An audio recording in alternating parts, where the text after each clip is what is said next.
Good morning, ladies and gentlemen. Thank you for joining us at ConspiracyCon 2002. I appreciate your being here. We've got a very, very good crowd here and a very, very good guest with a special introduction by a gentleman who gave last night, if any of you attended our banquet dinner, a very powerful tribute, a very heartfelt and emotional tribute to one of our lost soldiers, Bill Cooper.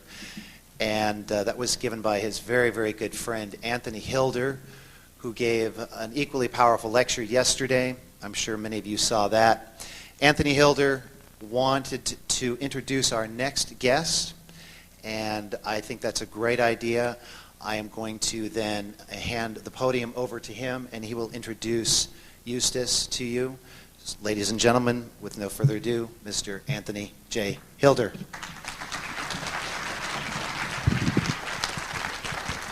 The only man in the history of the United States to be fired from the Library of Congress. I'm looking at him right now. Ezra Pound was his mentor. He is, in my opinion, and I've said it many times before, the best single researcher and author of conspiratorial material and the Federal Reserve in the history of the world.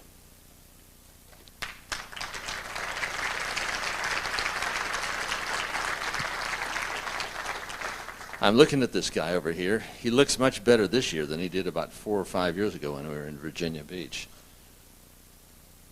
He is a brilliant, brilliant man. He understands this conspiracy. Who's who, the names, the places, the dates, how it all stacks together to make this giant pyramid structure. Who's at the top, who's at the bottom, how it runs, who's oiling the machinery. And he puts it in such a way that even though it's complicated, he puts it simplistically. His book, Murder by Injection, you think, well, that's on medicine, right? It is. But it explains the whole thing on the Rockefellers, the Rothschilds, the whole pharmaceutical/oil industry that controls cancer. Cancer being the second largest industry in the United States of America. I just got back from Beijing and Tonghua and discovering that there is an herbal elixir that does, in fact, enhance the immune system to the degree where it can cure cancer. But Eustace Mullins is going to talk about the conspiracy not to give us greater health, but to give us sickness and despair. By understanding the bad guys, by understanding this pharmaceutical industry, by understanding the new world order, and those who would screech, Ein Volk, ein Reich, ein Führer, you can combat it. Because, like I say, if you liked what Hitler did, you're going to love what George Bush is doing. His book, The World Order, is magnificent. His book on the Federal Reserve is just pure brilliance. Would you all please stand with me right now and cheer the greatest living researcher in America, Eustace Mullins. Thank you, Tony. Okay. Yeah. All right, I'm glad you're here. It's conspiracy time. You know, a few years ago, I was in London with Bill Cooper, who is now deceased, and or murdered. And some people rented Wembley Arena, the biggest meeting place in England. They were going to fill it up with so many people wanted to hear about conspiracies. And when the press found out that I was going to be a speaker, they went wild. They had stories in all the newspapers, television stations, that Eustace Mullins is going to be here. It was almost panic. They did everything they could to stop me. When I landed at Heathrow Airport, they had the British officials were supposed to refuse to allow me to land in England because I was so dangerous. So these terrorists had gone to the British officials and said, "You have got to put Eustace on that plane and not let him come into our country." So the British officials, who are not totally stupid, said, "All right, show us his record. Show us what he's done." And so there was nothing. They had nothing to show. I mean, my record was as clean as a baby's bottom. So the British officials said, "We cannot deport Eustace Mullins. He hasn't done anything." So I was allowed to speak. But they put on such a press campaign that they knocked down the attendance of this great meeting to about 1/10 of what it should have been. And so Bill Cooper and I spent most of the time in the bar because there wasn't that much going on. But I have run into a lot of opposition. I was run out of Canada 3 times last year because the press simply goes berserk when my name is mentioned. And the reason is quite simple. They know that I know the details of the conspiracy, and they don't want you to hear them. So they'll do anything to stop me from speaking. I was nailed in Chicago on the way up here. I had gotten on my plane in Virginia, flew to O'Hare to get the plane to San Jose, and I was standing in line. We were boarding the plane to San Jose, and I was pulled out of the line. They said, 2 guys said, "We need to give you a random screening." I said, "You don't screen people when they're boarding." I was screened already. They put me over, and they went through my bag. There was nothing there. They had me put my arms up, and I said, "Do I look like an Arab to you?" When I said that, they went berserk. There was a young black man and a young Hispanic man, and when I said this, they started screaming at me. They said, "Stop talking. Don't say anything. Shut up. Don't say anything." Then they called 2 supervisors. And one supervisor came from one side, one came from the other, right at me at a pincer movement, because I was obviously so dangerous, you know, that it'd probably take 5 people to subdue me. So they told these supervisors, they said, "He won't cooperate." And I said, "That's my bag on the table. You've got my bag." And I said, "You've got me." I said, "How am I not cooperating?" They said, "You're talking." So I was afraid I'd miss my plane, and I got a little concerned, a little nervous, which I don't usually. I usually enjoy this kind of encounter. I've been going through it for 50 years, and it's sort of fun. But I guess they caught me on a bad day, and I started getting a little nervous. So finally, they waved me on. I got on the plane, sat down, and the plane started to take off, and I felt something wet, and I reached up, and my hands were covered with blood. All of this pressure. I had a little high blood pressure, which had never bothered me before, and suddenly I'm starting off on a 4-hour flight with a terrific nosebleed. So that was upsetting in itself. So I forced myself to be calm. I sat back and made it all right. The bleeding stopped. But when you get that kind of nosebleed from high blood pressure, you don't know where you're going. Sometimes you have to go to the hospital to have it stopped. And so anyway, it subsided. But when I got here, I found out why all this attention. They had gone through my bags at O'Hare, and they had taken out a can of shaving cream. I always get the giant size because it's a lot cheaper. And for some reason, they think that the giant size shaving cream is a bomb. Well, they call it a shave bomb, after all. And I don't think these people have with their limited intelligence, they think that a shave bomb must be a bomb. I even ran into that in Japan a few years ago. We were taking a flight from Tokyo to Sapporo, and I was with 3 Japanese gentlemen, and they wouldn't let us on the plane. And I didn't understand what was going on. And finally, one of the officials held up a bag, my bag, and pulled out this shaving can, and he said it was a bomb. And so the Japanese people told him that it was theirs. They wouldn't say it was mine. They said it was theirs, and they argued with him, and they finally let us on the plane. But you just don't know how dangerous a shave bomb is until you run into officials. So when I got here and unpacked here at the hotel, I found out that my shaving can was gone. And also, I had brought along a picture of Thomas Jefferson, which I was sort of proud of. Some friends came down to the University of Virginia a few years ago from Detroit. I had spoken up there several times. And there's a statue of Thomas Jefferson at the law school. There's about 4 statues of Jefferson around on the UVA campus, but this particular one is a very nice one, and it's off secluded by itself. So my friends took pictures of me standing beside Jefferson, profile, and I had this picture. This happened in 1977, and I looked at the picture a few months ago, and I realized that our profiles, which were matched up, were exactly similar. Every feature was exactly similar. It was like a double.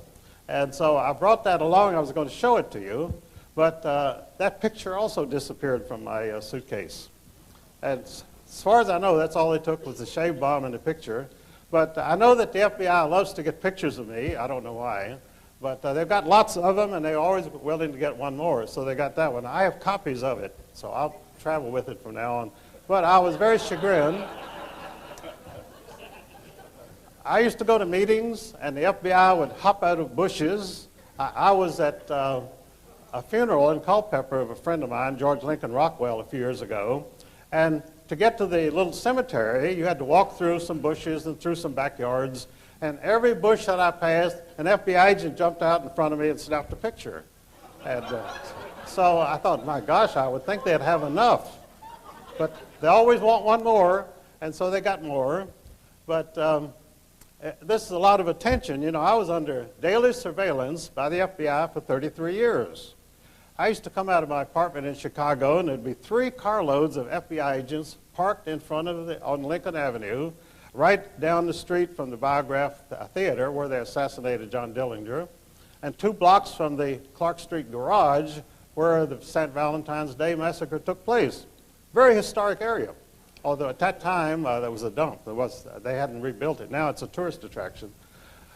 So whenever I came out of my apartment, they would very ostentatiously take off their speaker microphones from the dashboard and hold it up so I could see it, because this was supposed to intimidate me. Well, in fact, it was sort of flattering. I thought, this is my public.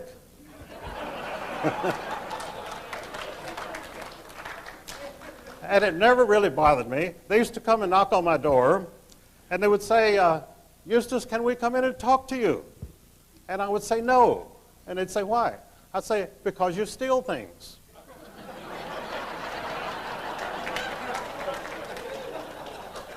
And then these agents would say through the door, well, if we promise not to steal anything.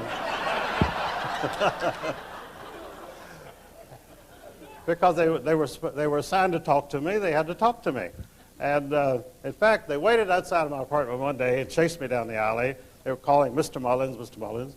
And finally they came up to me and they said, we'd like to talk to you. And so I got in the car. I mean, I'm a very naive person. I got in the car sitting between 2 FBI agents, and we drove around. And they said, we only have one thing to ask you. Does anybody in the FBI owe you any money? Well, I was flabbergasted because I don't borrow money from anybody, particularly FBI agents. And so I thought very seriously. I said, well, no, I don't think so. And they kept insisting. They said, think hard. Doesn't somebody in the FBI owe you money? And I thought, well, no, not to my knowledge. In fact, nobody owed me any money, as a matter of fact. FBI agents are not. And so they finally went away very disappointed. And about 6 months later, I began to realize they were trying to bribe me. I mean, I'm a little thick. Things don't always sink in. And what they wanted me to say was, yes, in fact, you guys owe me $5,000, and I don't know why you don't pay me. And they would have paid me on the spot. They would have given me $5,000 because they wanted to sign me up. They wanted me on the payroll. And so they went away disappointed. In fact, they've gone away disappointed every time they've come around because I don't have rapport with them. But the fact is that for 20 years in Washington, whenever I was visiting there, I stayed in the home of an important FBI official. They were my oldest friends. And finally, one day, this official was going to retire, and he asked me to meet him down on 9th and Constitution at the Department of Justice building. We were to have lunch. And he came up, and he was very dejected. He said, Eustace, I can't have lunch with you. I said, that's all right. And then he said, they've told me, I'm retiring in 6 months, they said, if they found out that you've been in my house again anytime before I retire, they're going to take my pension. And I said, well, that's no problem, because this is the way these people live. These are the rules they live by. I said, I'll just stay away and until you retire. And he was so dejected, so humiliated by his own employers that he could not have a friend in his home who had never been arrested, never got a parking ticket in his life, and anything. And to him, it was the most mortifying thing I'd ever done. I said, look, don't think about it. I didn't contact him until after he retired. Then I went right back, and that was my Washington headquarters. I stayed there all the time. But this is what you have to do. This is power. This is terrorism. This is intimidation. This is forcing you to acknowledge that you as an American citizen have no rights whatsoever. And of course, I find that out in court. Whenever I go into court, let me tell you, when you go into an American court, Jerry Spence is one of the most famous attorneys in the United States. You see him on television. He wrote a book a few years ago called Justice for None. And the first sentence of that book is, there is no justice for any American in any American court. And I could verify that because I've been there many times and I have never seen any justice whatsoever. And neither has most people who come in, because it's that kind of country. They have that kind of power, and they're terrorists, and they have only one enemy, and that is you. They hate you because, first of all, you outnumber them, and because they're afraid of you. Because they're afraid that if you ever find out what they're doing to you, you'll tear them from limb to limb, which is just what you should do.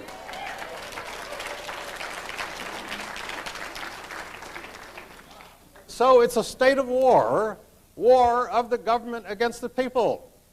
And how do you win that war? You fight back. I've been fighting back for 60 years. I went into the Air Force in 1942, served throughout World War II, but I really didn't start to fight until after I got home. I came back to the home front, and I saw so much corruption and so much dictatorship that I've been fighting them ever since. Then I met my mentor, Ezra Pound, in Washington, D.C. I went to an art school. And Ezra Pound had been imprisoned in an insane asylum without trial. He served 13 and a half years without trial, the longest period of time without trial of anybody in American history. I finally got him out in 1958. And my record is a little unusual.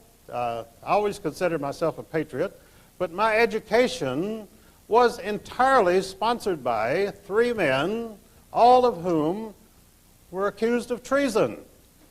I went to Washington Lee University, which was founded by George Washington, which its president was Robert E. Lee, and they were tried for treason. They were not tried. They were accused of treason. They would have been hung if they'd been convicted. They were never convicted. Then Ezra Pound completed my education, was tried for treason, never tried for treason, but he was indicted. He was indicted by a man who knew all about treason, a man named Alger Hiss, a communist on the personal staff of Franklin Delano Roosevelt. And Alger Hiss was very upset about Ezra Pound. and he had the Department of Justice indict him for treason, and it was so ridiculous that they never dared to try him. So when they brought back Ezra Pound to Washington, D.C., flew him back, they said, how are you going to defend yourself against the charge of treason? Ezra Pound said, I will stand by everything I have ever said or written. Well, that was the wrong answer. That brought consternation. They did not want him. They want you to grovel. They want you to say, I'm wrong. That's what they did with Gordon Liddy. You know, Gordon Liddy refused to grovel, and he served the longest period of time of any of the Watergate people because he refused to give in. He refused to cringe and to say, I'm so sorry for what I've done. One of the ladies who came to see Ezra Pound at St. Elizabeth's Hospital was a very famous scholar named Edith Hamilton. And so Ezra Pound asked her one day, he said, now, Edith, you've been an active lady all your life. Have you ever regretted anything that you've ever done? And she said, no, I have never regretted one day of my life. And he said, neither have I. And I personally feel the same. If you have to regret something, you must have done something wrong. But if you're fighting for your country, you're doing the right thing. And you'll never regret it as long as you live. This is the way of life. This is the way of the American patriot. This is the way this country was founded. And this country was founded by a revolution. And what did Thomas Jefferson say? He said, you have to have a revolution every 25 years. And it's true. Because within 20 years or so, the people in power began to like their comfortable lives. They don't want to give it up. They'll do anything to keep their power over you. And so they will start to oppress you, and they'll oppress you more and more and more. So my life has been as the protege of 3 men accused of treason. And I became the protege of other people. I became the protege of H.L. Hunt, the richest man in the world. And the reason H.L. and I liked each other, he was a very brilliant guy. And we got along fine. I will say this, that all the people that I've ever met who were real Americans, we never disagreed on one thing. We never argued. We never quarreled. Because we believed in the same thing. We were Americans. We're for America. We have no other allegiances.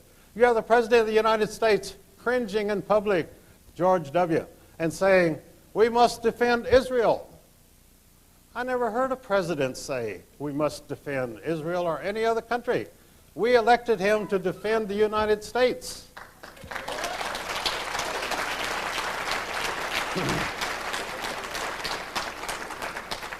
But unfortunately, George W. is a prisoner of the most dangerous and ruthless people in the world, and that is the Israeli fifth column, which totally governs this country.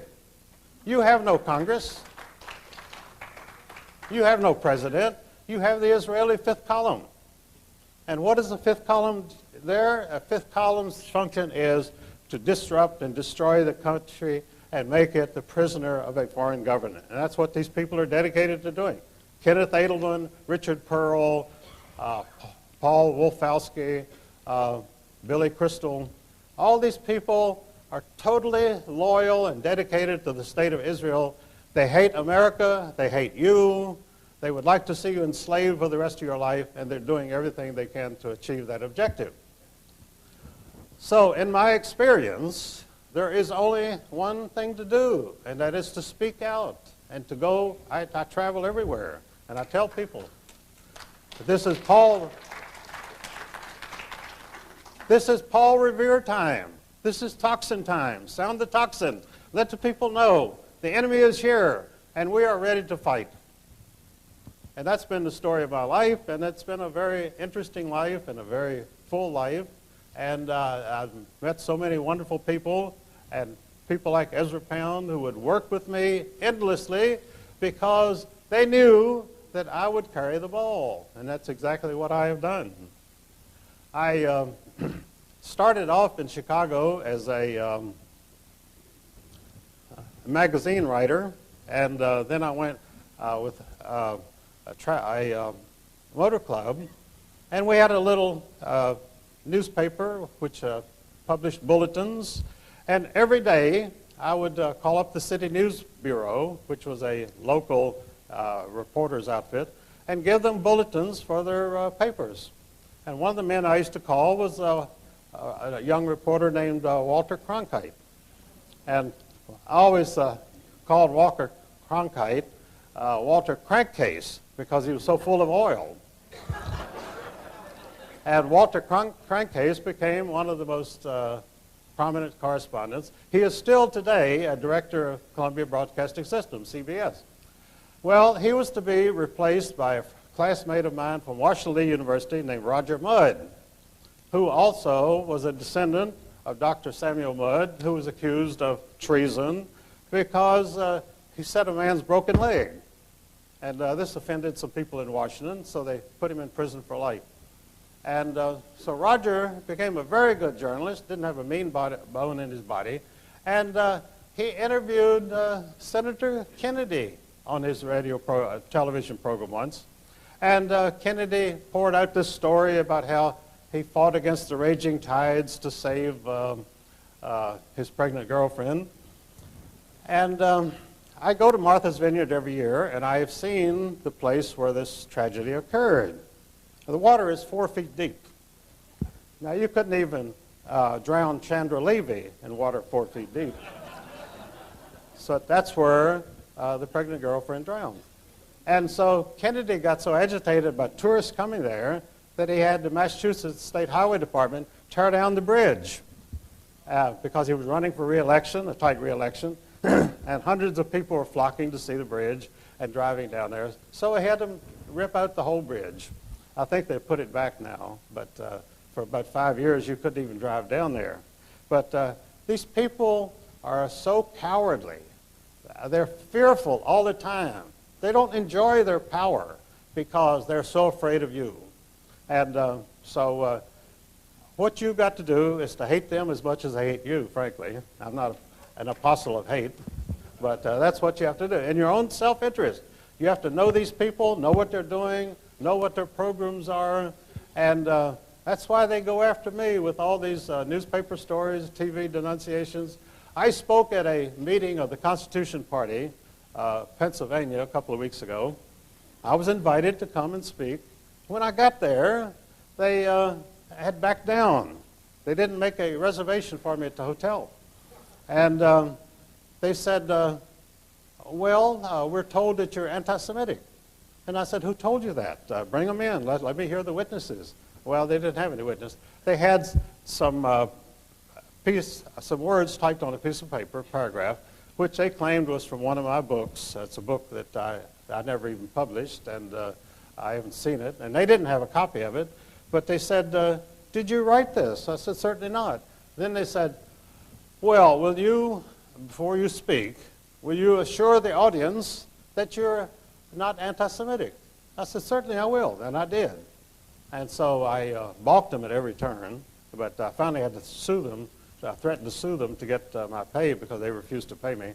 But they were just a bunch of rats who had decided they were going to give me the business, and it didn't work. And the reason they attacked me in Chicago, if you've seen Sid Skolnick's writings, Sid is a very aggressive reporter up there. And he uncovered the story of Mossad, the Israeli intelligence agency. Mossad got its income from the Chicago Public Works Department because the mayor was Jake Arvey, a Zionist, and he was backed by Colonel Henry Crown, the armaments king of General Dynamics Corporation. And so they cooked up a scheme where they had 10,000 alleged workers at the Chicago Public Works Department who didn't exist, and those 10,000 checks every month went to Mossad, and that's where Mossad, they became the most powerful intelligence agency in the world because of that income every month. And in fact, a repercussion of this happened a couple of years ago when all of downtown Chicago started to be flooded. All of the old sewer pipes collapsed, and everything was flooded downtown Chicago because no work had been done there for many years. The 10,000 mythical workers did no work, and all the money went to Mossad. Well, they knew that I knew this, and so they were laying for me when I landed at O'Hare Airport. And I wasn't expecting a thing. I thought I was just going to get on my plane and fly out here. It didn't turn out that easy, but I made it anyway.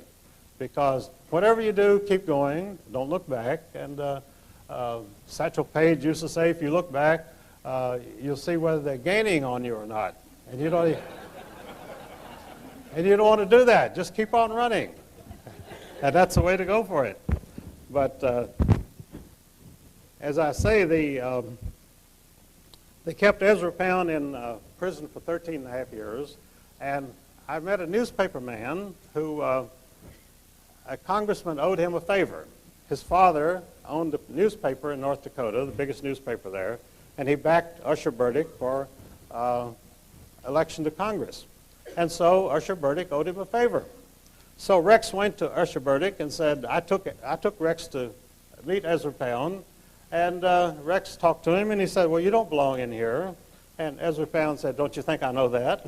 And so he said, I'll do something about it. So he went to Usher Burdick, and Usher Burdick went on the floor of Congress and said, why is the government holding this man? There was no answer, because they had no reason to hold him. So they had an 8-minute hearing, and after 13 and a half years, Ezra Pound walked out a free man. But they made one proviso, that he leave the country, even though he's a citizen in good standing. Well, he had married an English girl, and they had lived in Italy, so he was perfectly willing to leave. But I wish he had stayed, because the United States needed him. They need him today, because this was a very great man. And he initiated and commissioned me to write the Federal Reserve book because he knew it was important. And I went to the Library of Congress, and I got the material, and I published it, and it's been in print since 1953, and many subsequent editions. But he was the spark plug, which got me onto this whole thing. He had studied world politics for 30 years because many of his young friends in the First World War had been killed, young artists, young writers, and he wanted to find out why. Why were these people dying? He couldn't find out why the war was being fought. Well, it was quite a few years before I found out why the war was fought, and I found out through Winston Churchill. Although the Industrial Revolution originated in England, they became obsolete, and the Germans began to manufacture things, and they were so superior. Their products were so better and newer and more modern, and the British could not compete with them. So by 1910, England was facing bankruptcy because they couldn't sell their products abroad. People preferred the German products. And because of this, you had World War I and World War II. That was the only reason. Germany and England had no quarrels. In fact, they were cousins. The Kaiser Wilhelm and King George V of England were first cousins. They were part of Queen Victoria's family. In fact, so was the Tsarina of Russia. At that time, the aristocracy of Europe was just one big family. So there was no reason for any war. And suddenly we had this terrible war. And it was done through assassination of Franz Ferdinand, but it was all a put-up job. And then they had a replay in 1939. And Ezra Pound came back to his native country from England to tell the American people, don't be suckers a second time. Don't get drawn into a Second World War. And Charles Lindbergh was saying the same thing, America first. Many prominent Americans were saying this. But it did not have any effect because the money behind the war was so big that there was no way that they could not have it. And so they had the war. And they had it through what they called Pearl Harbor. Now, when we had the attack on the World Trade Center, they initially said it's another Pearl Harbor. Then they backed up on that because they realized that by now most people in this country knew that Pearl Harbor had been staged. The Japanese had more or less been suckered into attacking it. And there were traitors in their own government, actually, who caused them to attack Pearl Harbor. And so, so the mention of Pearl Harbor brought up memories that they didn't want, so they dropped the Pearl Harbor thing. Then they decided to call their war against terrorism a crusade, and they were hastily told you got to drop that because the Crusades were, of course, the historic wars between Christians and Muslims in the Middle East, which is still going on today. And they didn't want to get into that. So they finally settled on something very bland. They called it Homeland Security. And Homeland Security meant that you could be secure in your homeland as long as you were surrounded by armed guards, as long as you had to fight your way in and out of an airport to get on an airplane, and that you would have cameras everywhere taking your picture because you might do something evil or something treasonable, which, of course, most Americans are not even contemplating doing. We're good citizens. We live good lives. We're not into crime. But we are the people who are being surveilled. We're the people who are being pursued. I was dragged out of a line a few days ago at O'Hare Airport to be scanned. And there was nothing to scan.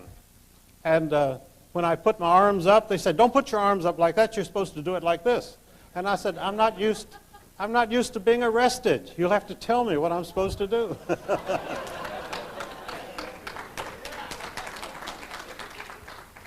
And I almost had a small riot. I had these two inspectors, and then I had the two supervisors rushing at me. And you would have thought John Dillinger was on the loose, you know. Stop this guy. Stop him before he kills more. But I survived that, and I've survived many things. But as I say, the 33 years of FBI surveillance that I endured, I found very interesting, and it showed what the country has come to, because they have to fight phantoms. They don't want to fight the real enemy, because the real enemy is in the conspiracy, and they're running the show. So the conspirators are fighting you, and that's why we're here today. And in fact, I think Brian may have overlooked, he thanked a number of people about making this meeting possible, but I think he missed one, and that was Dan Rather. I think that you wouldn't even come here today if it wasn't for Dan Rather lying every night, and you have to come here to find out what's going on.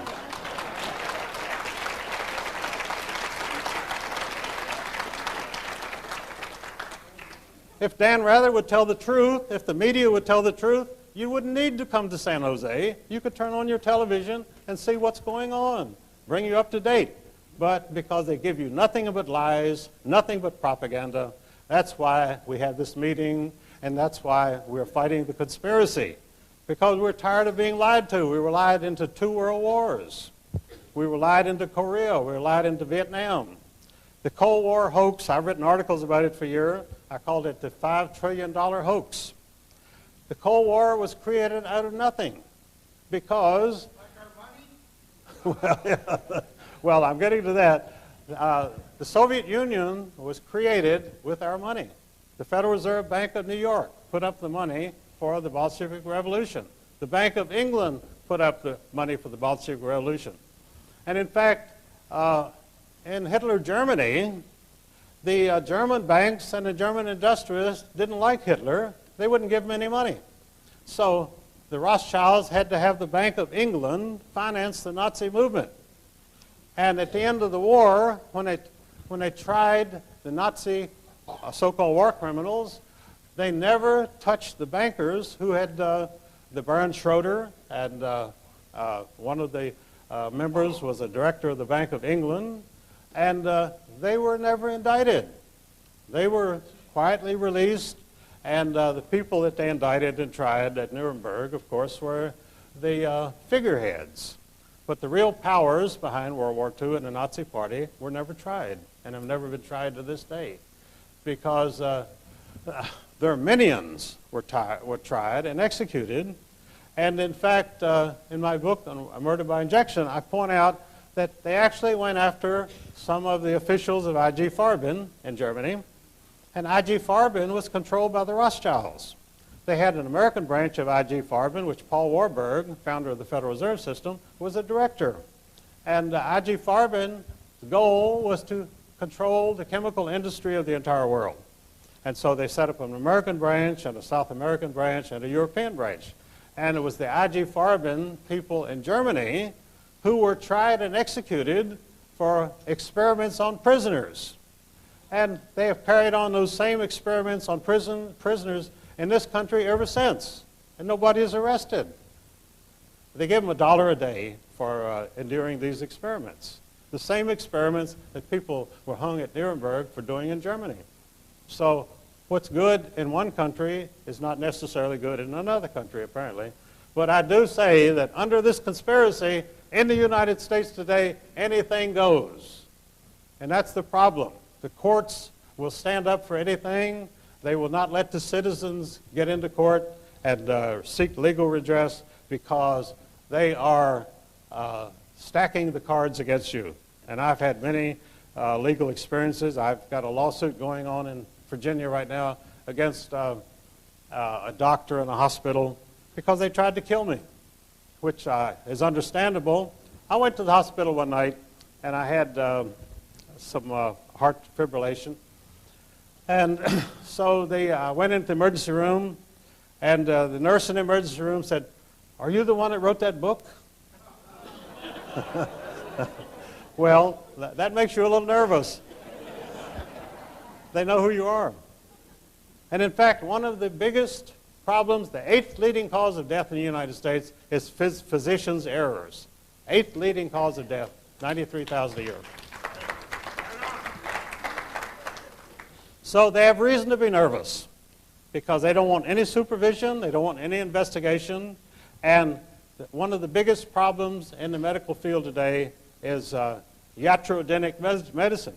Iatrogenic medicine means physician-induced illnesses. Now, I came out of the hospital recently, and I came home, and I developed an enormous swollen poison cyst right next to my heart.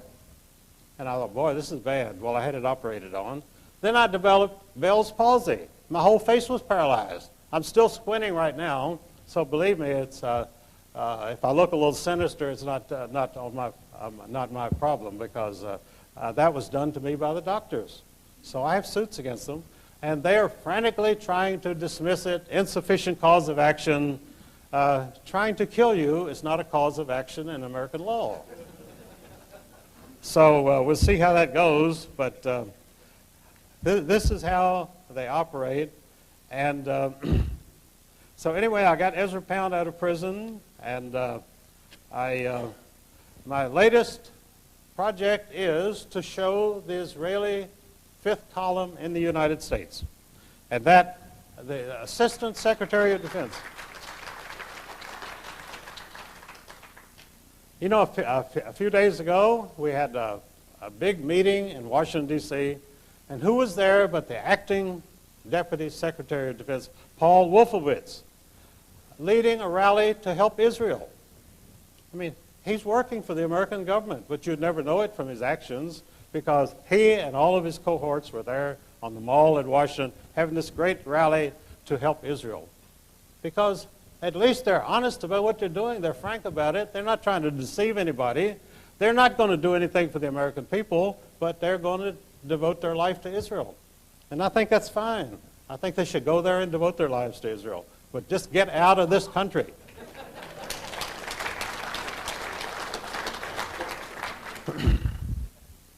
Now, after 9/11, by the way, you might have seen some commentary about the fact that the government, no one in the government wants to touch 9/11. They don't want any investigation. 11 days after Pearl Harbor, they had the first of 8 investigations going in Washington about Pearl Harbor. But now they don't want to touch any investigation, and the reason is they're terrified that you will find out what happened. So no investigation. The Democrats and the Republicans are in accord on this, and President Bush is in accord on this, that there will be no investigation because there are too many unexplained stories. There is the disappearing plane which hit the Pentagon. They can't find any trace of it. And so it must have been a detonation of some kind. And, of course, the World Trade Centers.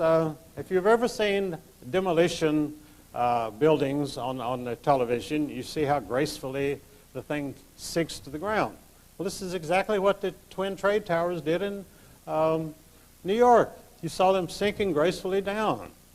Now, an entire building does not sink down when a plane hits it. I don't care where the plane hits it, at the bottom or the top, but they were mostly at the top. But there again, General Parton is a good friend of mine, and he was the explosives demolition expert for the United States Air Force. And he tried for months to testify in the Oklahoma City bombing. They wouldn't touch him.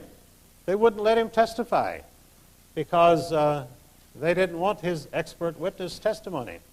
Leading demolition expert could not testify about the Oklahoma City bombing because he had stated, and has stated many times, that the Oklahoma City bombing came from inside out. They parked this truck out front, which supposedly blew up the whole building, but it didn't make any hole where it was parked. Because these were real demolition experts, and they directed the whole explosion into the building, leaving the street absolutely safe where it was. You could have been under the street and you wouldn't have been hurt. So that is how they're constantly defending their lies and their conspiracies, and that's why you're here, because believe me, we have got conspiracies enough for everybody. I have been denounced in the press many times as a conspiratologist. And a conspiratologist is not a person who knows anything about conspiracies. He's a person who invents conspiracies. And I have never had to invent a conspiracy in my life.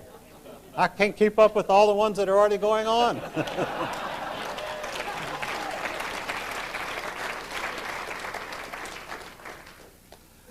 But conspiracy itself is apparently the American way of life. The Federal Reserve was conspiracy was one of the most famous of the conspiracies. My book on the Federal Reserve System for about 20 years, I published editions of it under the name the Federal Reserve Conspiracy, because that's what it was and that's what it is. And I'm the only person who ever called it a criminal syndicate. I said the Federal Reserve System is not federal, no more than Federal Express. It has no reserves. It doesn't need any reserves because they can print all the money that they want. Why, if you've got the printing presses, why do you need reserves? And it's not a system because it's a criminal syndicate. These people conspired to rob the people of the United States. That is a criminal conspiracy. You can't, under law, you cannot define it any other way. And of course, no one has ever indicted the Federal Reserve people or pursued them legally on this because you can't get into the courts. When you go into the court, who is sitting there but the judge? I had a judge. I sued the Anti-Defamation League for $100 million a few years ago. And I went before the D.C. court in Washington, D.C. And this is down at 3rd and Pennsylvania Avenue. When I used to walk, my friend George Stimson, the founder of the National Press Club, he would walk home down Pennsylvania Avenue in the evening to Capitol Hill, where he lived in a little hotel there. And we would walk by two buildings. One building was the Masonic building, and the next building was the Standard Oil building, Standard Oil office building. They were fairly modest buildings because they had limitations on how high the buildings could be. And we would walk past these two buildings. They were the most two prominent buildings on Pennsylvania Avenue. Well, they finally realized it was a little obvious, so they tore them both down and they built a big new courthouse at 3rd and Constitution, and that's the federal courthouse. That's where I went with my lawsuit. Well, the judge that they assigned to me was named Judge Harold Green. And Harold Green was the one that broke up the American telephone system because the people in Russia were always complaining to the United States that we had such a wonderful telephone system and they had a lousy telephone system and it made them look bad. So Judge Harold Green decided, well, if we want to get along with the Russians, we've got to make our telephone system as bad as theirs. I mean, these people have odd ways of thinking. It's very difficult for you to follow their line of thoughts because they're insane. Criminally insane. And as I say, I got my education in the insane asylum under Ezra Pound, so I know all about it. I went to 4 of the best universities in the United States, and I didn't get any education.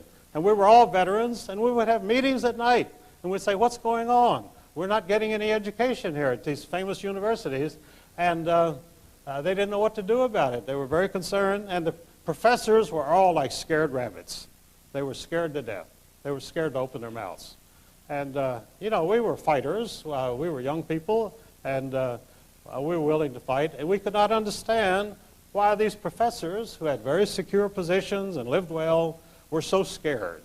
They were always scared. They were scared rats, and they're scared rats today. And that's because they do not stand for anything. They have no character. They have no backbone. And they won't fight for America. So we would have these meetings and wonder why we weren't getting any education. And I finally left the university and went to Washington to go to art school. I said, I might as well study art. I can't learn anything at an American university. In fact, in my biography of Ezra Pound, I stated that no one is so cut off from learning as a student at an American university.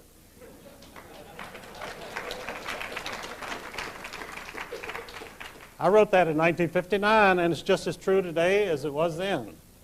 And so, because I write and say things like this, I'm not too popular in some quarters.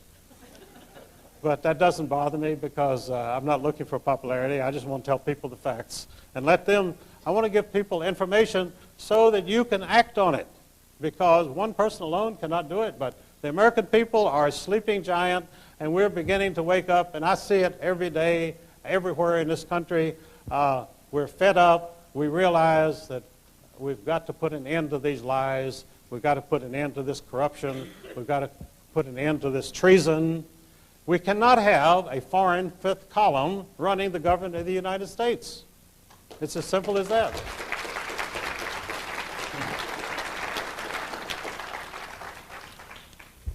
Now, I wrote an article for Rick Martin a couple of years ago, 5 years ago, called The Cold War Hoax, which stated that it was a $5 trillion hoax on the American people. And that was verified by one of the leading Israeli fifth columnists, a editor named Norman Podhoretz, who edits the Commentary magazine in New York City for the American Jewish Committee. And in his autobiography, he boasted that the whole Cold War was created out of nothing, simply so that the United States would have an enormous defense budget and we could furnish all of our military equipment to Israel so that they could fight the Arab nations. That's what it was all about. The Cold War was about Israel. It had nothing to do with the Soviet Union. And of course, the Soviet Union was being supported by the American taxpayer since 1917. That's all in my book, all documented, never been challenged by anybody. Do you know, in 50 years, I have never been able to get anyone to debate me. And I love to debate. I'd like to debate for hours. Let the other person give their opinion, their documentation. I'd like to hear it. I'd like to challenge it. They will not do it. I have appeared at debates where there would be an empty chair. Someone was going to debate me, but they didn't show up. I appeared before the Fairfax Republican County Committee, which is a very important committee in Washington and Northern Virginia. And in fact, they were the ones that actually got Reagan nominated for president. And so we were going to talk about the Federal Reserve System, and an official of the Federal Reserve agreed to appear, named Robert Stern. Well, he did appear, and we debated, and that's the only debate I ever had. And 6 weeks later, Robert Stern had a Washington heart attack.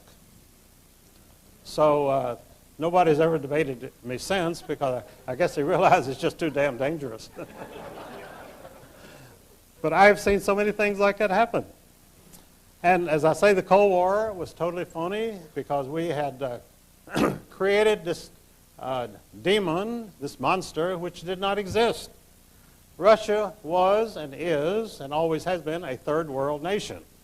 One reason for that, the reason communism was imposed on Russia was it was the richest nation in the world. The Tsar of Russia was the richest man in the world. He controlled wealth which was unimaginable anywhere in the world. And because of that, his cousins in Germany and England, who were the kings of Germany and England, hated him, envied him. Rich people have a lot of envy. They can't stand to see anybody who has any more money than they have because it just kills them. They can't even live. They say, that SOB has got 10 times as much money as I have. And they can't sleep at night. It's just something they can't get over. So they murdered the Tsar and took his money. And in imposing communism on the American people, which was done by the British Secret Service, by the way, the Russian people had no part in the Russian Revolution. Didn't even know what was going on. It was done by the British Secret Service, working for King George. So they took all of Tsar's gold, and they shipped it to the Bank of England and to the Federal Reserve Bank in New York. And that left the nation, the new nation of Soviet Russia, with no money. So we had to start sending them money right away because their money was in the Federal Reserve Bank in New York. So the American taxpayers had to make up the difference. That's the way things work. It doesn't, I don't know if it makes any sense or not, but that's the way it works anyway. And so the Russians had no capital, no gold, and so they've been supported by the American taxpayer ever since. We have had relief missions to Russia in 1917, 1919, 1921, and J.P. Morgan Company became the biggest supporter of Soviet Russia. Dwight Morrow, who became the father-in-law of Charles Lindbergh, Jr., was their biggest supporter. J.P. Morgan. Now, the communists were supposedly, they hated capitalists and they hated banks, bankers. But yet J.P. Morgan, the most famous banker in the world, was practically the sole supporter of the Soviet Union. And for many years, only 2 people could land at Moscow airport without permission, flying any time. They were Armand Hammer, founder of the Communist Party of the United States, and David Rockefeller, who may be the real founder of the Communist Party, I don't know. But anyway, Armand Hammer had the title and David Rockefeller had the money. They could land at Moscow airport without getting shot down, but no one else could. If they approached the airport, they'd be shot down immediately. So that shows you who the real power is. In 1936, a member of Paul Warburg's banking firm, Otto Kuhn Loeb and Company in New York, which was a Rothschild operation, he landed at Moscow airport. And Stalin himself, the ruler of Russia, who murdered 1 million people a year, came out to visit him, came out to welcome him, and practically groveled before Otto Kuhn, a little Jewish banker from New York, because that's where the real power was. Stalin had power in Russia, but he had no power anywhere else. If he walked outside the borders of Russia, he'd be nobody. But these bankers are powerful all over the world, and where they go, they're revered. People hang on every word, and they absolutely listen to them and will do anything that they say. And that's the kind of world we have because the money people exercise the reins of power. And they can call themselves democracies, they can call themselves fascists, they can call themselves Nazis or communists, but they're all the same people. And the people in those countries, we denounce communist countries and fascist countries, but this country, as many commentators have said over and over again, is becoming the most fascist country in the world because the government becomes more powerful, the people are stripped of their liberties, and we have these plebiscite elections where the candidates for election refuse to tell you what they stand for. They don't dare tell you what they stand for, because if they did, you wouldn't vote for them. So this is what we have, the plebiscites, and we used to denounce the Nazis during the 30s for having plebiscites where people would vote for their nominated candidates and they really had no choice. And we have the same thing. But the Cold War itself was the greatest travesty of all time because there was never any war between Soviet Russia, this great menace which was about to crush the United States, and the roads were collapsing.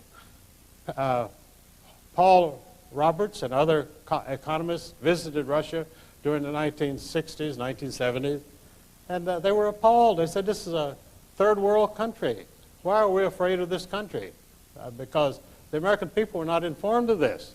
They were told how the Soviet economy was booming, The Central Intelligence Agency was doing its job, which is to sell propaganda to the American people for whatever government program is going on.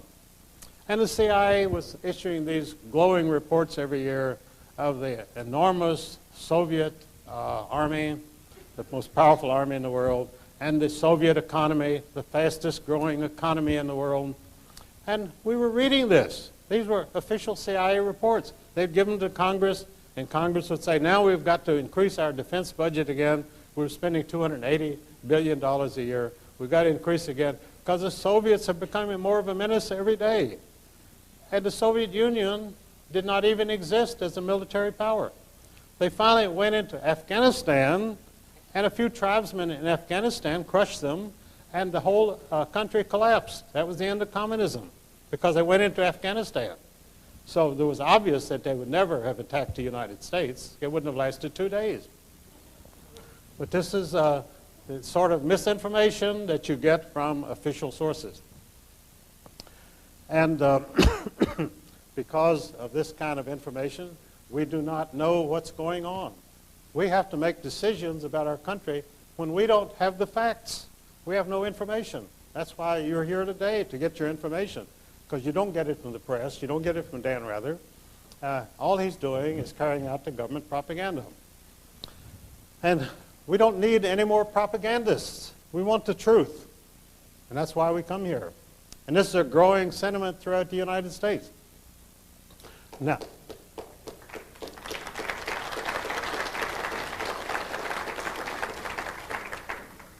there is more and more information going because of the internet and because people have email and voicemail, and the government doesn't know what to do because the people are getting information.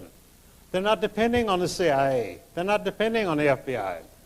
And this puts them up the creek because they have to now reorganize their programs because you people are finding out what's going on. You're finding out the motivations behind all of these mysterious foreign policy adventures, NATO, going into Somalia, going into Haiti, bombing Yugoslavia.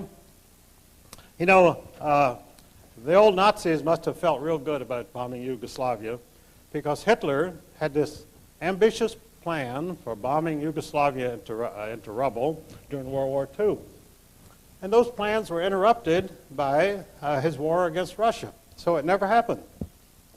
So along comes NATO many years later and absolutely carries out the Hitler plan of bombing Yugoslavia into rubble, which Hitler had come up with in 1942.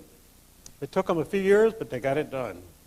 And that's the whole story of the bombing of Yugoslavia. It was the Nazi program. And in fact, NATO is the Nazis of today.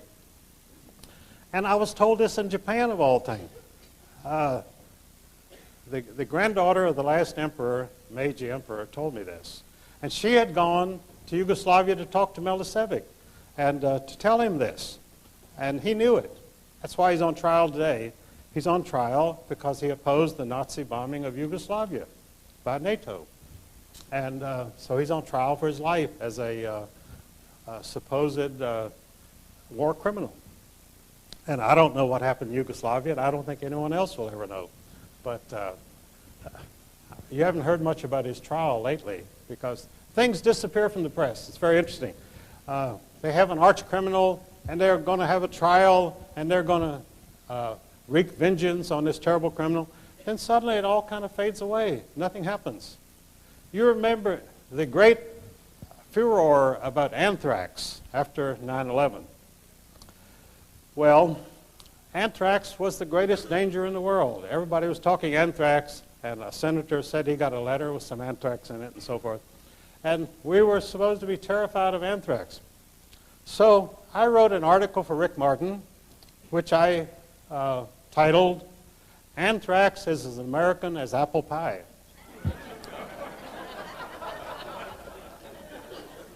Which it was. Anthrax as a weapon was contrived in the United States because Winston Churchill had decided that they had to have 2 wars against the German people, and they couldn't go on like this because Britain did not have the wherewithal to continue fighting wars against Germany, and they couldn't compete with them. So Winston Churchill, being a practical person, decided to exterminate the entire Russian people, the entire German people. And so he came to the leading chemist in the United States, James Conant, president of Harvard University, and he said to Conant, I need something to wipe out the German people. Now the Germans are supposed to be the great exterminationists. They're supposed to be the people who want to exterminate other people. But in fact, the only candidates for extermination in the 20th century have been the German people. Because Churchill said to Conant, get me something that'll kill every human being in Germany. And Conant said, well, fine. You know, after all, he was president of Harvard University, and he wouldn't be shocked by a request like that.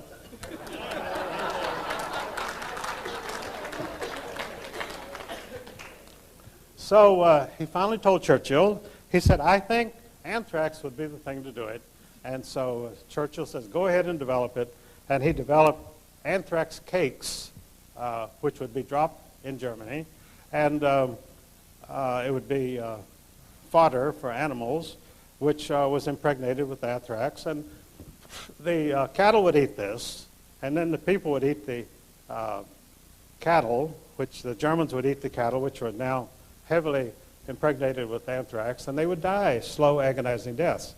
Well, this seemed to be just the right thing. So they made 5 million of these anthrax cases, and they were going to drop them in Germany. But then the war ended. The Germans quit on us, and so they never had a chance to exterminate them. So these 5 million anthrax cakes were stored in England for many years, and finally, in the 1970s, they realized they had to get rid of them, so they burned them. So here you had clouds of burning anthrax going over England. I don't know how many people that killed, because nothing was ever said about it. And so then we heard nothing more about anthrax until suddenly they said, Saddam Hussein of Iraq has anthrax. Well, if he had anthrax, it came from the United States because we were the only people that produced anthrax. But nothing was said about that. So all of a sudden, we had this terrible weapon which we had to be fearful of anthrax. And the papers were full of it, the news programs every night, anthrax, anthrax, anthrax. And this went on for months. And then when my article came out about anthrax as American as apple pie, anthrax disappeared from the news. How long has it been since you've heard of anthrax? They'll mention it once in a while in a passing, but the great campaign of anthrax was abandoned because I had exposed the fact that James Conant had worked on it right here during the war at Fort Detrick, Maryland. Same place they developed AIDS, by the way. They're very active at Fort Detrick. They come up with a lot of stuff. And so they just had to give up on the anthrax because they were using the anthrax scare to also have a new smallpox scare. They were saying that the bioterrorists not only are going to give us anthrax, but they're going to spread smallpox. So they had 17 million decaying doses of smallpox vaccine, which they wanted to get rid of. So the government was going to inject these with 17 million Americans with these doses, which were probably, they admitted a lot of them would be fatal because they were no longer usable. And they finally had to abandon that. But the pharmaceutical companies were dead set on going ahead with the great smallpox vaccination, which never happened because the risks were too great. They would have killed thousands of people. So they had to abandon that. And of course, I say they abandoned the great anthrax campaign. But these things disappear very quickly from the news. You never hear it again. None of your commentators will say, whatever happened to the great anthrax scare, whatever happened to the great smallpox scare. They simply go on to other things because they have new programs coming up all the time. And it's a corporation mentality because we have a corporate state, and corporations develop programs to promote this and to promote that, and every employee has got to get behind this 100%. And if you have any laggards who say, well, I'm a little dubious about this, they're out the door before they know what happened to them. And that once you get out on those terms, you don't get employment anywhere else. Because when you leave one corporation, if you don't have a recommendation from them, you can't go to another corporation and get a job. That's how they operate. So another thing that I wrote about recently was called the $6 trillion robbery. Now, the $6 trillion robbery was the Great Recession of 2000. Between March and November of 2000, Alan Greenspan, chairman of the Federal Reserve Board of Governors, finally brought about the recession that he wanted. It took 6 rapid interest rate increases to bring the country and the economy to the point of collapse. 6 increases before he could do this. Now, during the great boom years, what they call the new economy, Greenspan had initiated 22 measures over the years at the Federal Reserve Board to increase the flow of money, increase the supply of money. And so the stock market boomed, and the prices kept going up and up and up. And so then one man, supposedly, of course he doesn't do it alone, Greenspan was told it's time to have a crash. So he started initiating these interest rate increases. And the financial commentators said, why is he doing this? And Greenspan said, there's the threat of inflation. And the Wall Street Journal said, there is no inflation. And he said, yes, but there might be.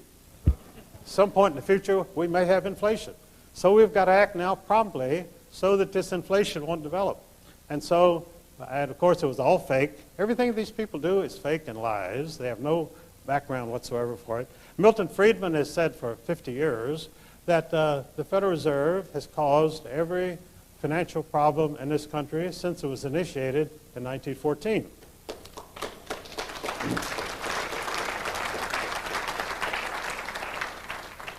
And Milton Friedman should know because he was the official consultant to the Federal Reserve Bank of San Francisco. So he knew what he was talking about. But he actually disagreed with many of the things that the Federal Reserve did because they were too artificial, too contrived. They had no basis whatsoever, for no financial information behind them. They simply did it because this was their program. They wanted the market to go up or they wanted the market to go down. And they had the mechanism to do it. They had the interest rate increase. They had the fact that the Federal Reserve Open Market Committee could buy or sell government bonds on the open market. That either increases or decreases the supply of money. And the stock market daily prices are totally dependent on the money supply. If it goes down, the prices go down. If it goes up, if the money increases, they go up. So people on the inside always know which way it's going to go. They know 3 or 4 or 5 or 6 days ahead of time. And they can get in there and make their money. And if you are buying stocks, you have no idea any of this is going on. And you have these Wall Street analysts who are constantly telling you, oh, this is a good buy, you better get this is going up. And you buy it, and it goes down. Because Greenspan has done something to decrease the money supply, and the stock goes down. Then you don't know whether to panic and sell it or whether to hold it and it'll come back up. Well, it always comes back up. You know, J.P. Morgan was asked one day by a reporter, he said, Mr. Morgan, this is about 1910, he said, Mr. Morgan, what is the market going to do? And J.P. Morgan said, my dear sir, the market will fluctuate. And that's how he made his living, because it fluctuated. If the market remains stable, after all, the worth of United States steel is about the same from one day to the next, but the market goes up and down because it's being manipulated. And as I say, U.S. Steel itself has the same resources, the same profits that it had last week, but the market will drop 5 points. And that's because of the way that they manipulate the markets, and that's how they steal from you. And so the $6 trillion loss, which American people suffered from March to November of 2000, I call it the $6 trillion robbery. Greatest robbery in history. Al Capone never made as much money in his whole life as the Federal Reserve people make in one day. Never. Al Capone complained, by the way, to the press. He felt he was getting a raw deal. He was always being held up in the press as such a gangster, you know. And he said, I don't know why you reporters write these things about me. He said, I'm just another businessman. And that was true. But he was a small-time businessman. The big boys didn't even know he existed. They got their liquor from him, but Al Capone could never touch the resources and the money that these Federal Reserve bankers rake in every day of the year. They've got the biggest theft operation going. I call it the federal robbery system. And the income tax, which they set up, by the way, to protect their own fluctuations of the market by simply taxing you so you'll have less money to spend. And they don't care how much money you have, but it's a control mechanism. It keeps you in line. You want to go out and buy something, you can't do it because the Internal Revenue has withheld it from your salary as a tax. And that's how it's actually the jackboot pressing down on your neck forever. 1984, George Orwell. We've got everything that George Orwell predicted in 1984. We've got the newspeak, double speak, everything. It's all happening here every day. And he wrote this back in 1948. And many people like myself really like to study 1984 because it's an absolute blueprint for everything that you've seen happen in the last 50 years. The control of the people, manipulation, and always at the bottom is government force. The government does not ever expect to persuade you to do anything or convince you to do anything, so they use force. And that's always who comes to your house but the armed FBI agent carrying a gun. And you don't even have a gun, but he has the gun, and so you have to pay up. And this is the way it's always force. There is no philosophy of government behind it. There is no benevolent intentions towards your being a citizen of this country. And in fact, the way that they send money out of the country to other countries shows that they have no loyalty to this country. I have, for years, stated that on the income tax deductions, they should not be allowed to deduct anything that's sent out of the country. I mean, if you want to give money to a charity in the United States, that should be deductible. But if it goes out of our borders, it should not be deductible. If you want to send money to England or Israel, that's fine. But why should the other taxpayers have to pay up in order so that you can do this?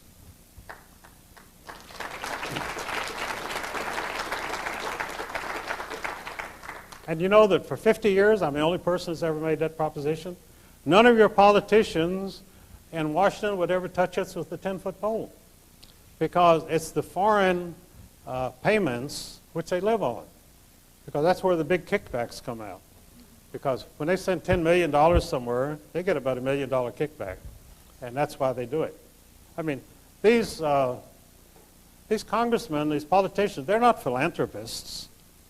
John D. Rockefeller was supposed to be a great philanthropist, but all of the things that he set up as great charities were actually part of his business enterprises. And at his charities, he developed the business products which became his most profitable operations. Everything the Rockefeller Foundation has done has been strictly business. And the medications, the hospital taking over the medical profession in 1913, at the same time he got the Federal Reserve System going, was all intended to make him more money. Because that's what he was in business for, to make money. And he makes that money by taking advantage of you because you don't know what he's doing. Because these things are always presented as all of the charities and philanthropies have, I read all their charters years ago, they're all written by the same lawyer in New York, Elihu Root. And they all say the same thing, the welfare of mankind. And it turns out to be the welfare of John D. Rockefeller. Because they don't do anything except for themselves. They never help anybody. But they always cloak it under the pretense that they're doing this for brotherhood and for helping other people, that they lie awake at night worrying how they can help other people, and they're robbing them blind constantly. And that's part of the conspiracy. Not only to steal from people, but to make you grateful for having been robbed.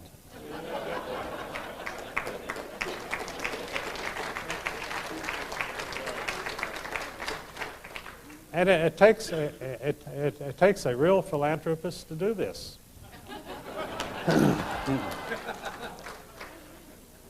You know, I said I was a protege of H.L. Hunt, and I wrote some books with him down in Dallas. And H.L. Hunt did not leave a foundation because he knew they were all fake. And he didn't want some communist giving his money away. I knew John MacArthur also, who had the Bankers Life Insurance. He was a billionaire too. And John MacArthur was as good a patriot and American as you would ever want to meet in his life. And when he died, he left his money to a foundation. And that foundation today almost exclusively gives $350,000 awards to a lot of people every year. They call genius grants. And these geniuses, when you read what their projects are, I mean, you can't read it without laughing. And they also have a great bias because practically all the recipients of John D. MacArthur grants are lesbians because the lesbians run it, and after all, they are very partial to their own people. So if you're not a lesbian, don't apply to the MacArthur Foundation. You may be a genius, but you're not going to get the grant. And all of these foundations are totally taken over by people who hate the capitalists who accumulated the money to endow the foundations. They're always taken over by people who spend the rest of their lives fighting everything that these people stood for. John MacArthur must be turning over in his grave every day. Henry Ford, the Ford Foundation, became the most communist of all the foundations. And Henry Ford used to give my friend Elizabeth Dilling in Chicago $5,000 a week to fight communism. So after he died, his money has been spent to promote communism. And that's what it's been doing ever since. So I don't want to run over time here, but let's see what I've got really important that I want to get across to you. Half an hour? All right, good. Oh, well, I can cover a lot in that. What is the fifth column? Pardon? What exactly is the fifth column? Oh, well, I want to talk about the reign of terror. Now, what we're seeing take place in this country today, the sort of thing I went through at O'Hare Airport a couple days ago, terrorism. By the way, these two inspectors who were giving me such a rough time there, and I told him, I said, look, I don't understand this. I'm not a terrorist. And this little Hispanic boy said, well, this is not about terrorism. And that was stunning to me. I mean, here I was being scanned and pulled out of line in the airport, and he said, it's not about terrorism. But it was about terrorizing me is what it was about. But he wouldn't say that. And this whole thing, by the way, see, we had the American Revolution without terrorism. Because these were real patriots fighting for their land, fighting for the land that they loved. And the place where I live in Virginia, the Shenandoah Valley of Virginia, and Thomas Jefferson's Monticello just across the mountain, I saw studies recently that it was these Scotch-Irish Presbyterian people who lived right there in the Shenandoah Valley who were the actual instigators of the revolution. They were the ones that wanted to fight. And they started the fight, and that became the American Revolution. Started right there where I live in Virginia. So that's probably why I'm out traveling in the country today, carrying on the revolution. That's what my people have been doing for 200 years.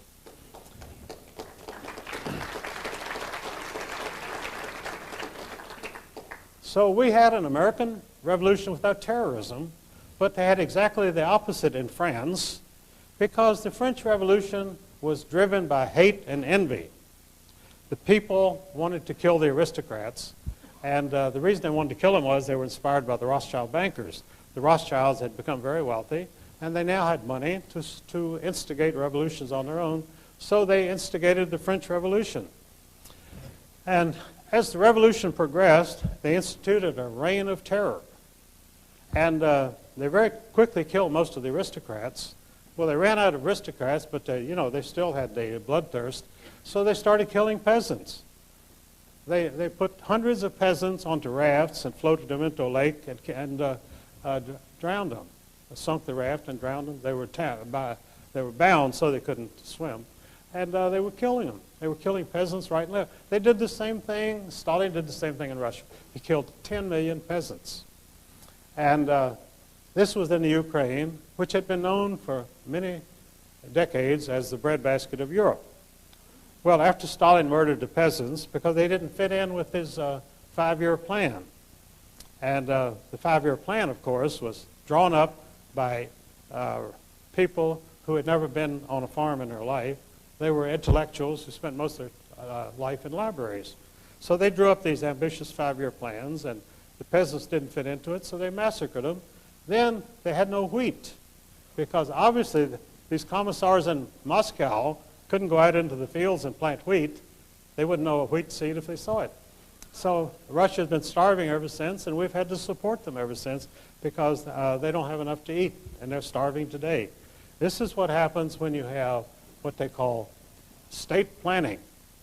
State planning always is initiated by people who have no idea how to plan anything. They couldn't even plan their own dinner that night.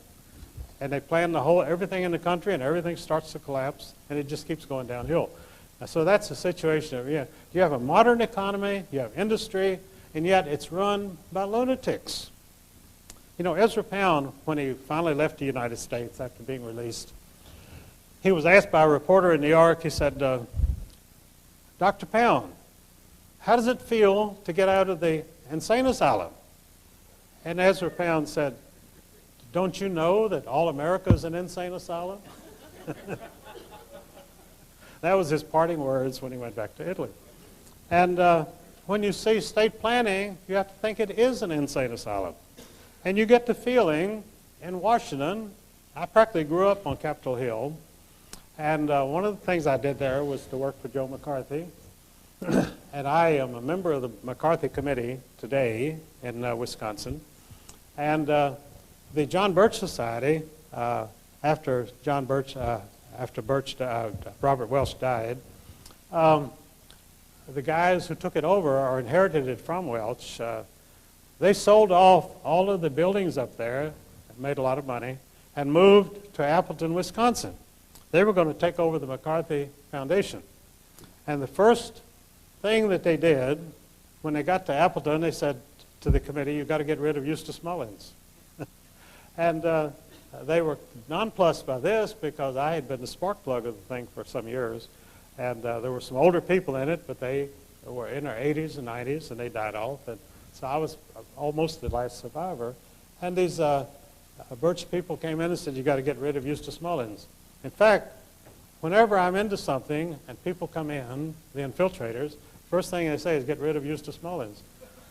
And the only reason is because they can't control me. They have no control, no leverage whatsoever. Because I'm going to speak the truth, and that's the only thing I'm going to speak. So, obviously,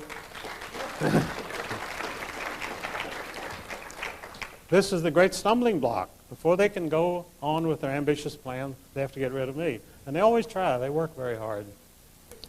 I think I mentioned, too, earlier, and I should have gone back to it, was that when I filed this $100 million suit in the federal court in Washington, D.C., down at 3rd and Pennsylvania Avenue, the Judge Harold Green was placed in charge of it. Well, I didn't know it at that time, but I found out later that Green, a very secretive individual, was a German Jew named Grunhaus. His name was Hein Grunhaus. And he came to the United States in 1943. Well, Jews were not allowed to immigrate in 1943, so he must have been sent over here as a double agent. And so he promptly joined the United States Army, and he and Henry Kissinger and a bunch of other communists went back to Germany as the occupation army. They didn't participate in the fighting. They waited until people like Audie Murphy had won all the battles and the war was over. Then in comes this influx of these people, a horde of refugees who became the occupation government of Germany. And Kissinger had the code name of Bohr as an official Soviet agent, which has been printed many times. He's never denied it. And one of his chief assistants was Grunhaus, who now called himself Green. I don't think he even changed his name legally. They don't bother. Don't have to. So Green came back and joined the Justice Department. He authored the Voting Rights Act of 1950, the Civil Rights Act, and became one of the most influential people in Washington. So they made him first a Superior Court judge, and then Lyndon Johnson put him on the federal court in Washington. So he was my judge, and he promptly dismissed my suit without a hearing. And so I took it to the appeals court of District of Columbia, and there was another judge named Lawrence Silberman, also Jewish, and he promptly upheld Grunhaus's dismissal of my suit. He had been appointed by Nixon, Silberman. He's still there. So Grunhaus had given one interview in his life, and in that interview, which I found, he admitted his name was Grunhaus, and he now called himself Harold Green. And this was the only time that he ever gave an interview throughout his whole career. He died 2 years ago. So here, Heinz Grunhaus, a German refugee, is dismissing my suit without a hearing because he didn't want me to have a hearing. I have been denied jury trial in every lawsuit I've ever filed in this country. Every time. And the Constitution guarantees you a jury trial. And I stipulated at every court case I ever filed that I would have a jury trial. I've never had one to this day. Because the judges feel like they can do what they want to. And as Jerry Spence said, there is no justice in any American court for any American today. And it's true. Go to court and see how much justice you get. I had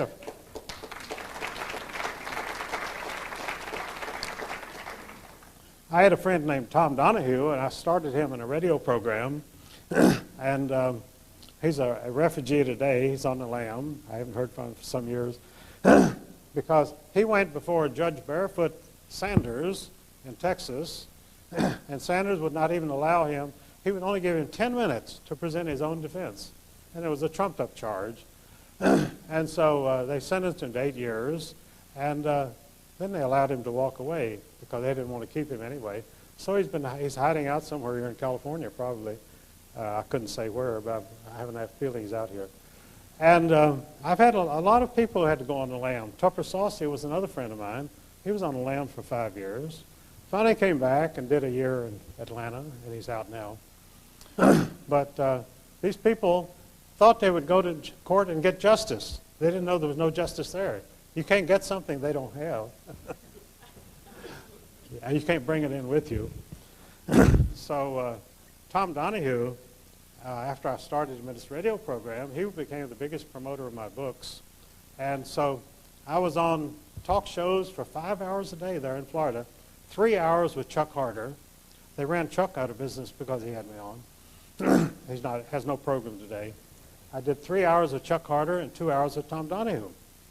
And Tom Donahue used to introduce me on his program as J. Edgar Hoover designated me the most dangerous man in America.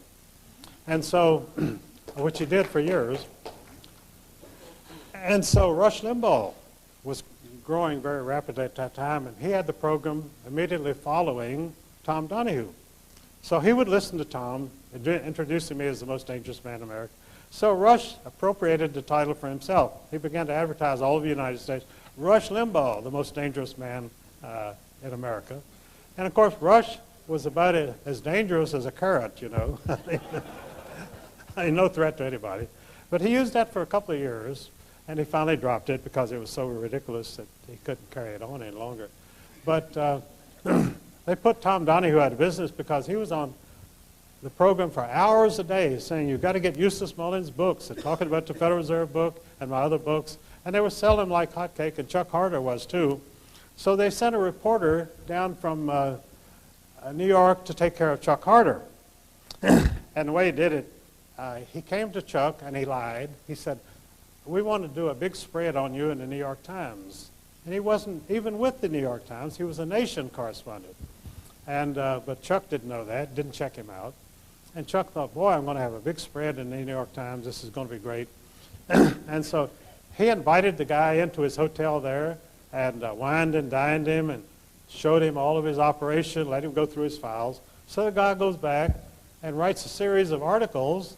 The main thrust was that Chuck Harder was a tool of Eustace Mullins and that I was using Chuck to promote my books. and that Chuck was the sucker for doing this. So, of course, it was a total double cross because I had no influence over Chuck Harder at all. He only sold my books because he made money off of them, and he was making good money. But so I said to Chuck, I called him up, I said, look, I can refute everything that is in these articles about my being anti-Semitic and so forth. I said, as I've said on your program, I said, they call me anti-Semitic because I go along with the Orthodox Jewish position, which is that there can be no Jewish kingdom on earth until their Messiah comes. And they don't acknowledge Christ as Messiah. And so the Rothschilds, after they began to make a lot of money, they decided to start their own Jewish movement, and they called it the Reformed Jew. They hired a guy named Rabbi Moses Hess in Germany, and they put millions of dollars behind him, and Reformed Jewishness became a very big thing in the Jewish community. But there was always a great battle between the Orthodox Jews, who they were the only true believers, and the Reformed Jews, who only believed in money and power and having a Jewish kingdom, which would be at the crossroads of the world next to the oil fields. The whole idea behind putting Israel, the Jewish nation, in the Middle East was to eventually seize the oil fields. And that's what the new program is. They're starting the Crusades over again. The Crusades started in 1279, and there were 8 Crusades, and the Christians won the first Crusade very handily. They beat the Muslims, and they took over Jerusalem. Then they got homesick and went home, so the Muslims came back and took Jerusalem again.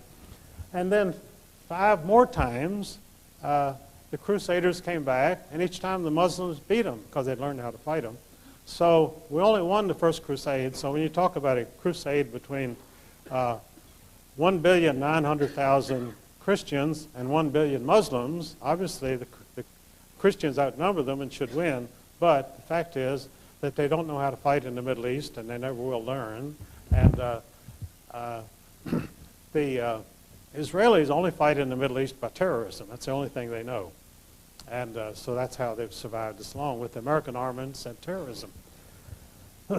But when George W. announced this new crusade, it was to be that we were going to attack 34 Muslim nations and destroy them in order to end the threat of terrorism. It sounded like a pretty good program. And for the military-industrial complex, it was a great program. We're going to fight 34 nations for the next 100 years, the 100 Years' War. I think George W. thought of himself as going down in history as the hero of the next 100 Years' War. And that was the foreign policy of the United States, a policy which is so insane you wouldn't think a 4-year-old child would embrace it.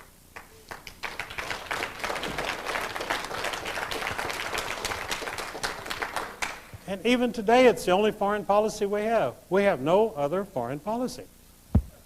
And of course, our foreign policy should be how to get along with other nations.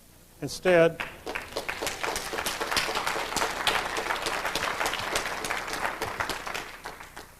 what we have is a foreign policy run by lunatics who want to make every nation in the world our enemy.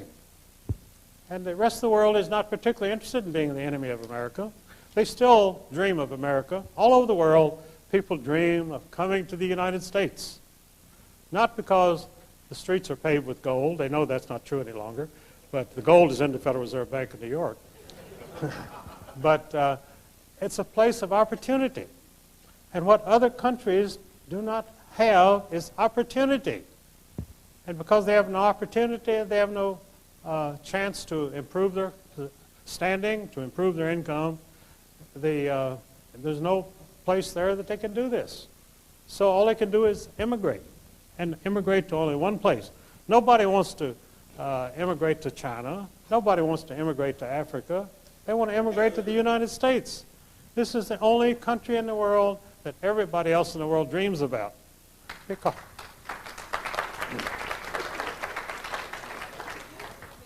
and that's understandable, but at the same time, you and I living here know that it's up to us to always fight for this country and to keep it a country that is the envy of the world. And this is our great task. And this is what we can do, and we will do, because we understand it's our duty and our responsibility. We fought 2 world wars, which were totally staged, as I say, to knock out German industrial capacity. And they had the Bolshevik Revolution. The Bolshevik Revolution was perpetrated not only to rob the Tsar, but to put Russia back in the Dark Ages, to eliminate Russia with its natural resources as a competitor in the modern world. So what communism did was to put Russia back 100 years. In other words, the Russians are in 1880, and when it's 1980, so they're 100 years out of this. They're out of the competition. Because any nation, when they get a modern economy and a good workforce, can actually become a great threat to every other country in the world. China is no threat to us because it's a communist country and they're controlled, and they're inundating us with their mass-produced products, but that's because of our government's policy. It's not China's policy. This comes out of Washington.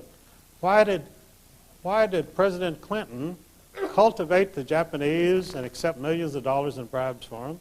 Because the program was to destabilize and destroy the United States. That's what's going on. And what is George W.'s policy? Practically the same thing. He's doing nothing to improve the economic prospects of this country. In fact, the only thing he's doing is to carry on the war against terrorism, which means you have loonies like these 2 guys in O'Hara that attacked me the other day, and all they're doing is creating dissension, and people hate to go on the airlines because they realize they got to go through these roadblocks to get on, and it's just not worth the trouble. So they're fighting this country. Your battle is coming right out of Washington. The battle against America is coming right out of Washington. It's not coming out of China.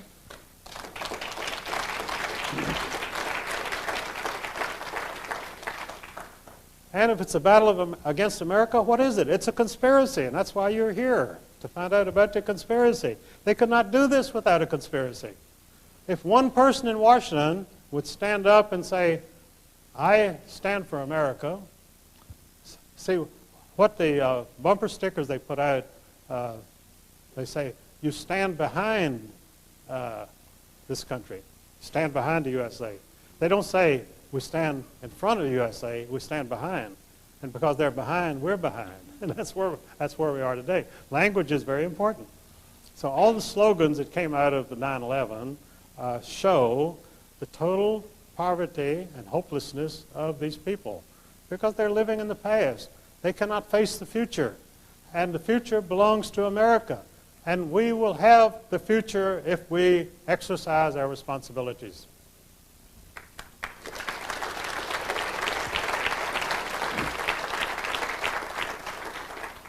That's what the Founding Fathers did. That's why the revolution started right where I live in Virginia.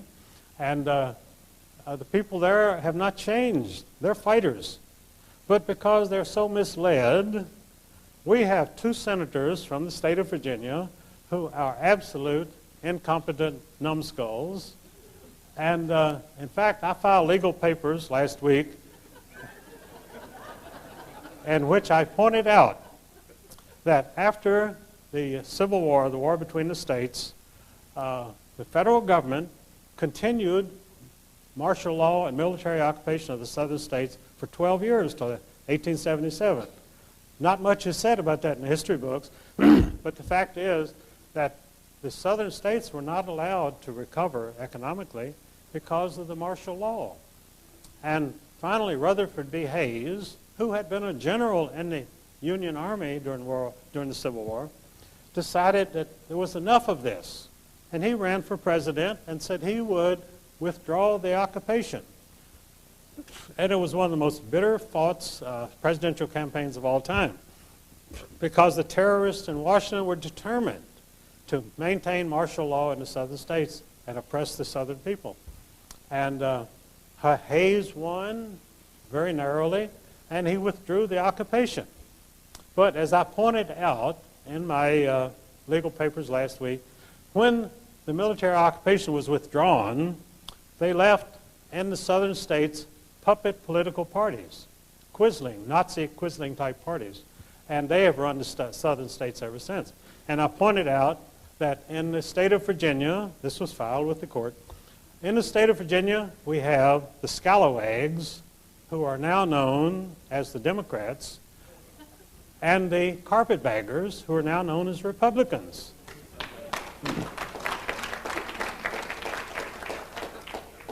And if you think I'm ever going to get a chance to argue that in court, you're being very optimistic. But it's in the court records. There has been no mention in the press of this lawsuit or about the carpetbaggers and the scalawags, which is what these people are. They're absolute scum. And the people in Virginia and the other states are working for these puppet Quisling political parties. So this is what we're fighting for, to finally end the Civil War. Over 150 years ago it took place, and now we haven't recovered because they will not allow us to recover. They will not allow prosperity with the people because of the control of the media, the control of the schools, control of the government. They're keeping the people in slavery. And this is their only program. Slavery was forbidden by the 13th Amendment. But we have more slavery in this country today. We have people working 3 and 4 jobs simply to exist. If that is a slavery, in most places where they have slavery, they don't work 3 jobs. And if you have to work like that, then you're a slave. Absolutely no other description for it.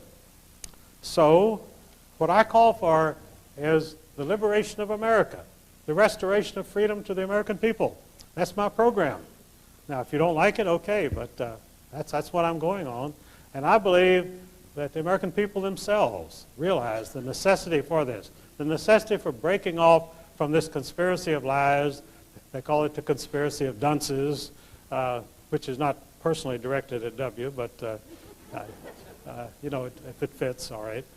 But I feel like the prospects are good. I feel like that there's a new wave sweeping America. We're recovering from the recession, although they're doing everything they can to maintain it.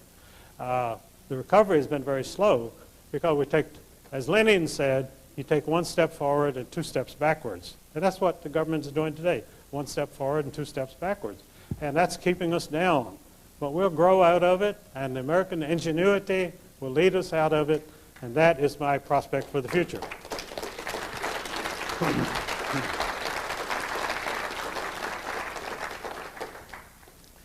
Now, I think we have a few minutes left for some questions. If I guess people will come up and ask the questions, and I'll be glad to answer anything that... Okay. All right.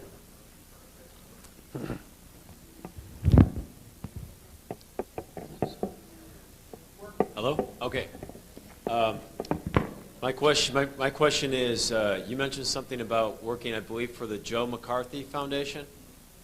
The McCarthy Campaign, yes. Is that Joe McCarthy? Joe McCarthy, yes. Okay. My question is, was he slandered? Was he framed? What's the real story about Joe McCarthy, and what was your work in the foundation? Well, the gentleman asked about Joe McCarthy. Joe McCarthy today, whenever he's still mentioned in the press, he's the most hated man in America, reviled. They call him a monster who destroyed people's reputations, but they cannot mention a single name that he... Actually, many people founded their professional careers on being attacked by Joe McCarthy. They were promoted at the universities, they got good government jobs, because it was almost a recommendation if you were attacked by Joe McCarthy that you must be a communist and therefore you were acceptable in our government. And I have maintained for years that Joe McCarthy turned back the tide of world communism. He did this because he attacked communism where its strength was, which was not in Moscow under Stalin. It was in the halls of Washington, in the halls of government. And because he attacked it at its source, that's why he's so hated today. Because that was the great beginning of the turnaround against communism. That's how the Berlin Wall fell, because of the work that Joe McCarthy did. He led this country out of danger from communism. Gets no credit for it. But that was what this man did. Aware of what's happening today? Some people are expatriating and repatriating. And can you tell me if you think that's legal, or what do you think about that? And also, I've been hearing that some people are thinking about sometime in the future the states themselves are going to be breaking off to their own state. I mean, to be their own country, each state. You mean people who represent themselves? No, talking about the whole state being represented as a nation or a country itself. Like California would break off from the United States, and each state would be the same as, like same thing in Russia, what they're doing. Uh-huh. Well, I don't quite follow what you're asking. Yeah. Pardon? Yeah.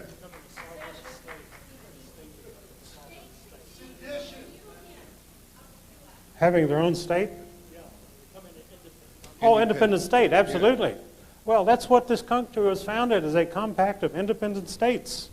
And they converted that into a federal dictatorship, illegally. The Constitution has never allowed this. This is what the Civil War was about, that they had the right to withdraw, and peacefully withdraw.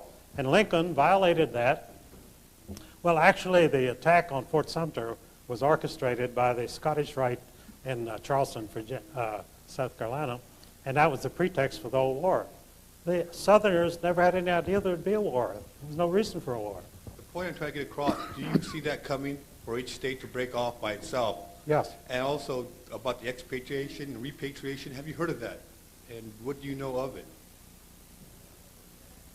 Oh, I don't quite follow that. I'm sorry. It's called expatriation, repatriation, when you come in from being a U.S. citizen to an American citizen, being as that they falsified a contract and put you in there and made you a U.S. citizen.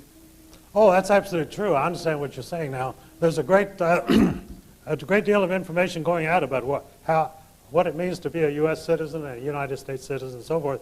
That's quite involved, and I won't go into it right now, but it's a good move, and I like to see it taking place. Thank you. Mr. Mullins, I believe to be a good conspiracist, we should question everything. I picked up a little book from Dan Pila Sr. called The Enigma of the John Birch Society. And that piqued my interest because a lot of good people I've worked with over the years are very active in groups such as that, common law groups, constitutional groups. And in this little booklet it said that Robert Welch sold his candy company for several times the value of its worth to, it was bought by Rockefeller.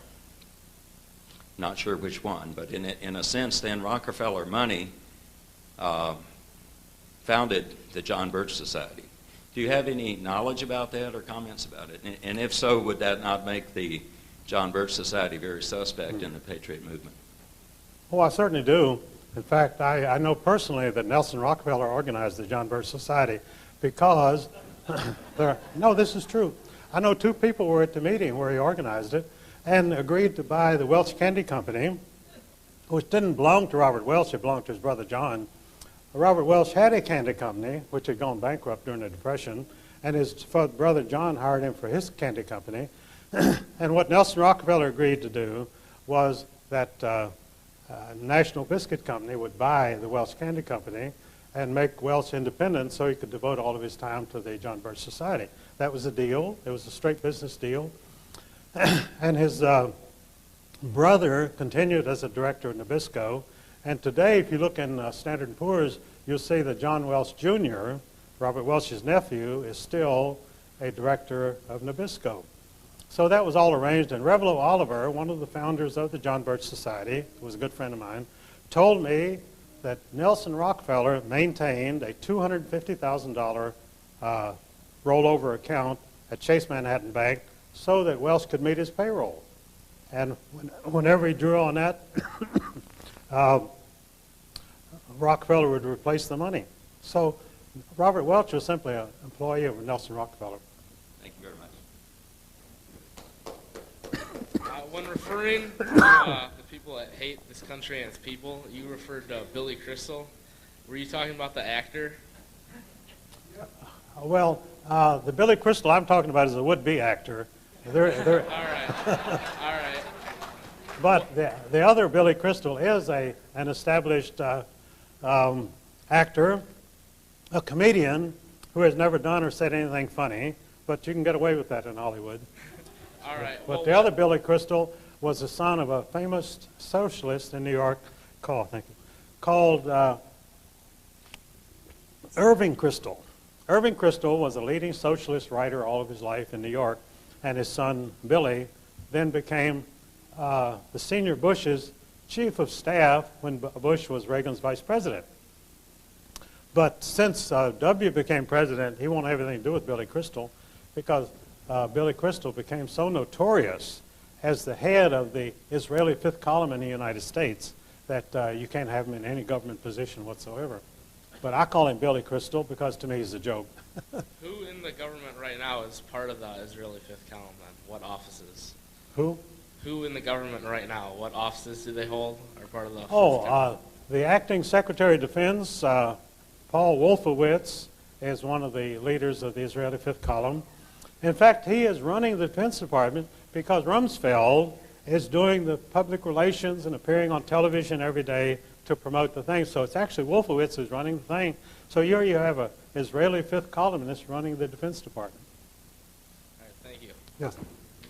All right.